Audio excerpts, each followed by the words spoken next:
ಇಂದ ಆಹವರೆಗಿನ ಕನ್ನಡ ಗಾದೆ ಮಾತುಗಳು. ಆ ಅತಿ ಆಸೆ ಗತಿಗೇಡು. ಆ ಆಪತ್ತಿಗಾದವನೇ ನೆಂಟ. ಈ ಇಬ್ಬರ ಜಗಳ ಮೂರನೆಯವರಿಗೆ ಲಾಭ.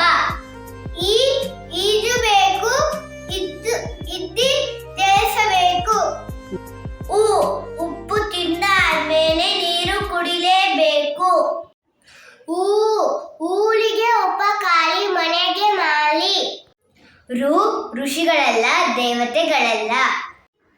ಎಲ್ಲಾರ ಮನೆಯಲ್ಲಿ ದೋಸೆ ತೂತೆ. ಏಣಿ ಹತ್ತಿದವನು ಕೆಳಗೆ ಇಳಿಯಲೇಬೇಕು. ಐಕ್ಯತೆಯೇ ಬಾಳಿನ ಸಂಪತ್ತು. ಒಗ್ಗಟ್ಟಿನಲ್ಲಿ ಬಲವಿದೆ. ಓದು ಕಾಲು ಬುದ್ಧಿ ಮುಕ್ಕಾಲು. ಔಷಧಿಯು ಎಲ್ಲದಕ್ಕೂ ಮದ್ದಲ್ಲ.